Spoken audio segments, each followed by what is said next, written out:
Questions orales, the honourable member for... La députée de Calgary-Nose Hill. Monsieur le Président, hier, le premier ministre a déclaré que le régime d'immigration est sous contrôle et la ministre de l'Immigration a dit que son travail est facile. D'ici la fin de l'année, près de 3 millions de personnes au Canada auront un visa expiré ou en voie d'expiration. Et l'année dernière, les libéraux n'ont réussi à renvoyer que 22 000 personnes.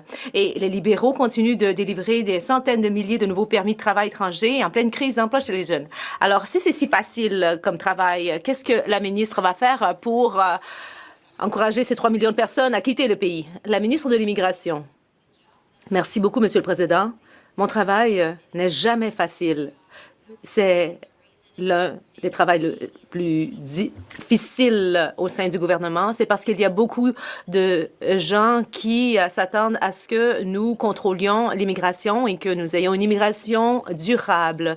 Nous avons des objectifs et des fourchettes à respecter pour les personnes qui ont un statut de résident temporaire. Ces personnes ont la possibilité de s'engager dans un cheminement vers la résidence permanente, mais sinon, ils doivent partir. La députée de Calgary-Nose Hill.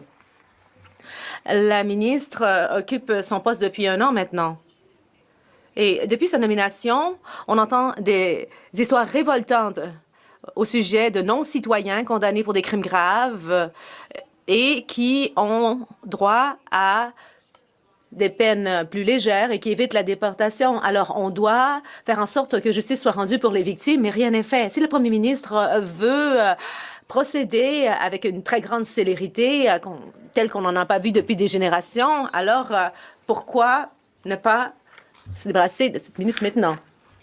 La ministre de l'Immigration. Eh bien, mon bilan parle de lui-même.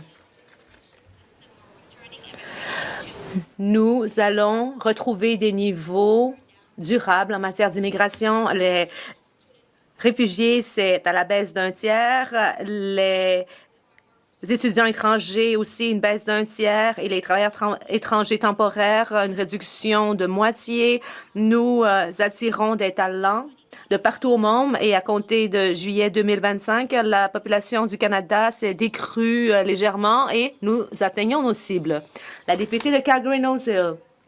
Oui, son bilan parle par lui-même parce que il y a pas mal de personnes qui se sont prononcées sur son bilan aujourd'hui. D'après CBC, la ministre ne fait pas son travail et c'est ce que des millions de Canadiens savent déjà. Elle ne participe pas aux réunions de base. Les délais de traitement n'ont pas été corrigés sous sa supervision. Le nombre de demandes d'asile atteint 300 000. Je l'ai dit et je le répète, c'est une ministre incompétente.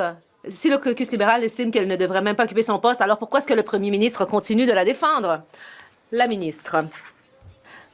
Nous en sommes à forger un système d'immigration qui va garder le Canada fort. C'est notre mandat, c'est ce pourquoi nous avons été envoyés ici par les Canadiens. En juin, nous avons déposé le projet de loi C2 pour protéger le régime de protection des réfugiés à l'endroit des hausses considérables de demandes. Les conservateurs ont voté contre. Il y a aussi le projet de loi C12 qui va protéger nos frontières et renforcer le régime d'immigration. Et les conservateurs ont fait de l'obstruction à chaque étape. Nous voulons nous doter d'un système qui soit durable et qui va garder le Canada fort.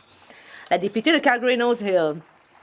Monsieur le Président, aujourd'hui, la CBC a rapporté ce que nous voyons ici tous les jours, c'est-à-dire que les collègues libéraux grimacent lorsqu'elle aborde maladroitement des sujets sérieux. Moi, j'ai eu le malheur de siéger en face de la ministre au comité de l'immigration alors qu'elle n'arrivait même pas à répondre à des questions très simples sur des projets de loi qu'elle a elle-même déposés au Parlement. Et donc, le portefeuille de l'immigration, ce n'est pas une plaisanterie. Sous le gouvernement conservateur, le système d'immigration canadien fonctionnait bien, mais ce n'est pas le cas avec cette ministre. Comment se fait-il qu'elle occupe encore son poste? La ministre de l'Immigration. En matière de l'immigration, le gouvernement a diminué les demandes d'asile d'1 tiers. Le nombre d'étudiants internationaux au Canada a diminué d'1 tiers. De juillet à octobre 2025, la population du Canada a légèrement diminué après plusieurs années. On a augmenté le pourcentage des économiques migrantes à 64% afin d'attirer de talents de classe mondiale. Nous bâtissons un système d'immigration fort, Canada fort. L'honorable député de Charlebourg, Haute-Saint-Charles. Monsieur le Président, hier, le premier ministre a dit que le système d'immigration était sous contrôle. Pourtant, les libéraux ont brisé notre système d'immigration. Voici les faits. 86 000 faux demandeurs d'asile sont encore au Canada. Plus de 33 000 sont toujours recherchés par l'Agence des services frontaliers. Et encore pire, 25 000 demandeurs d'asile ont été acceptés sans aucune vérification de sécurité. Et en plus, la ministre de l'Immigration n'est même pas capable de comprendre ces dossiers alors qu'il y a presque 200 000 demandeurs d'asile au Québec qui mettent de la pression sur notre système de santé et nos écoles. Est-ce que le premier ministre va prendre ses responsabilités et congédier la ministre? Bravo. L'honorable leader du gouvernement à la Chambre. Monsieur le Président, nous sommes de ce côté-ci de la Chambre fiers de servir avec cette ministre de l'Immigration. Nous sommes fiers de notre bilan en immigration. Nous sommes fiers qu'elle soit la première Libanaise à occuper ce poste.